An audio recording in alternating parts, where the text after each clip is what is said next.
All right, guys, so we've got the Tribeca unloaded from the trailer finally. Going to see if I can put this 100-plus piece jigsaw puzzle back together, at least enough to get it to run. Previous owner stated that the head gaskets were gone in it. Don't really care about that. I just want to start it up and be able to move it around the yard under its own power rather than have to push it. So let's check out and see the damage. Sorry about audio quality. My lav mic died on me when I was filming a video yesterday, and I'm waiting for a new mic to come in, so just filming on my phone here. So we've got quite a bit of destruction here because I went through and I noticed that when they pried off the timing cover, they snapped off this little ear right here. So that's not going to seal very well. And I'm not going to be replacing it, so we'll probably just RTV it. And like I said, it's just going to run around the yard unless I come across the opportunity in time to pull this engine and do the head gaskets, and then I will replace that plate right there. I don't want to know how much that rear timing chain plate there, cover there cost. I'm sure it's not cheap. So we have quite the undertaking because whoever this was had no clue what they were doing. I mean, they took the fuel lines off of the intakes and took all the sensors out and all kind of stuff. Took the oil feed for the AVCS and like just nightmare scenario. They thought that they could pull the heads in that amount of space in the vehicle. So today we're going to try to assess what we got and if we can start putting it back together. So I know that the crank pulley is right there. Check on the list. We've got a million little baggies of bolts and fasteners. Who knows if everything's accounted for or not. We've got the front timing cover. We've got the AC condenser. We've got the air box. And in the back, we have a new radiator, the hoses, alternator, AC compressor, part of the air intake duct, and some other plastic trim. Still don't know if this is a 7-seater or a 5-seater. I'm assuming this is not a folded down rear seat.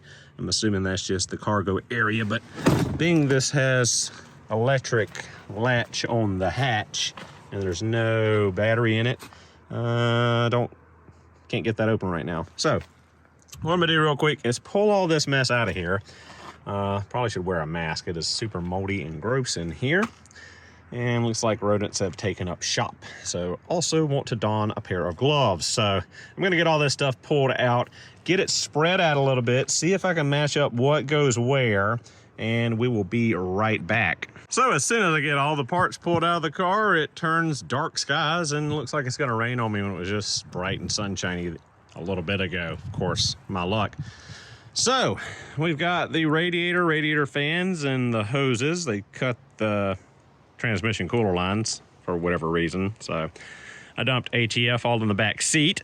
We've got the engine cover. We've got the air intake box, the air filter, and the bottom part of the box and the mass air sensor. We've got the AC compressor, the alternator. We've got the hood latch. We've got one of the PCV hoses. We've got all the bags of miscellaneous nuts and bolts. And the passenger floorboard is full of random nuts, bolts, and clips. We've got the front timing cover. We've got 2 idler pulleys. We've got the intake manifold with the fuel rails. We've got the radiator support. We've got the AC condenser. So I was like, all right, looks like I got everything I need. Let's go ahead and start putting this thing back together. But oh wait, no I don't. What's missing? What's one very important thing that makes this engine run that you don't see out here in the picture? Yep, it's the timing chains. The timing chains are missing. I cannot find them in the car. I do not know where they are. I'm going to look some more, but yeah, no chains, no running. And we got a bunch of crap here on the front of this timing cover.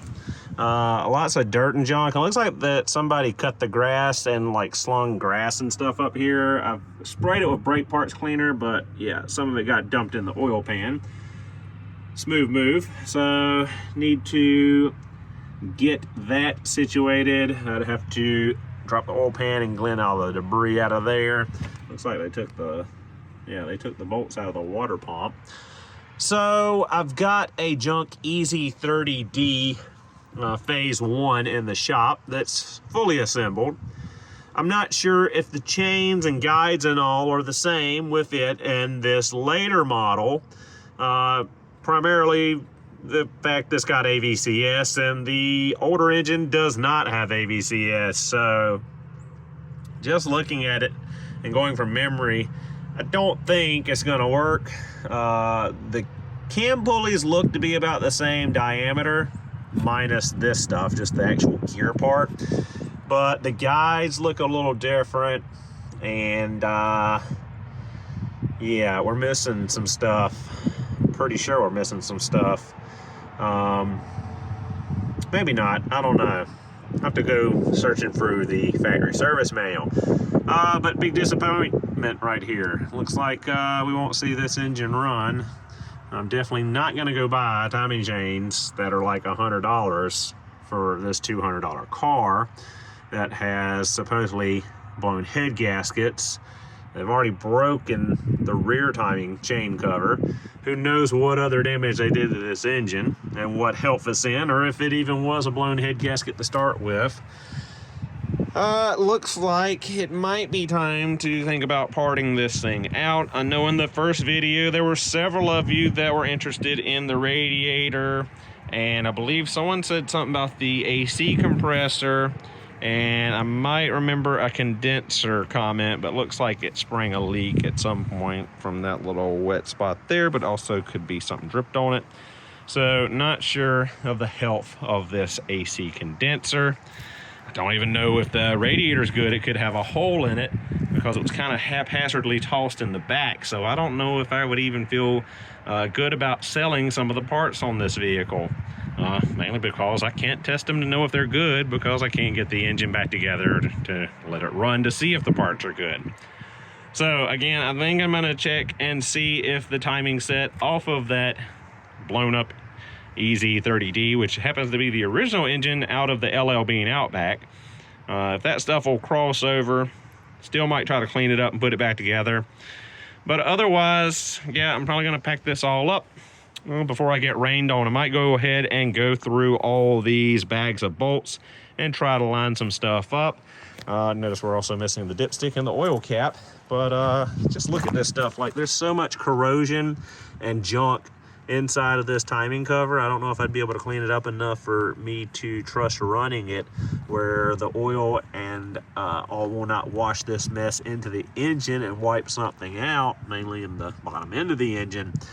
So yeah, looks like I bought a $200 piece of scrap metal, which, hey, if I need to scrap it and crush it, I can scrap it and crush it, but whatever. So thank you guys for watching this video that turned out to be much of nothing. I was hoping to actually start putting this thing together for you guys and see if it would run, but looks like we are at a stalemate for the time being. So catch you in the next video. Heck, look at there, it only took me 2 hours to get this whole car back together. And I'm sure all of you know that is a massive joke. This thing is just barely put together. I didn't want to pile everything back in it, so I kind of put stuff back in place, and yeah. Gonna push it into the big pile of scrap Subarus for the time being, and we will revisit this later on.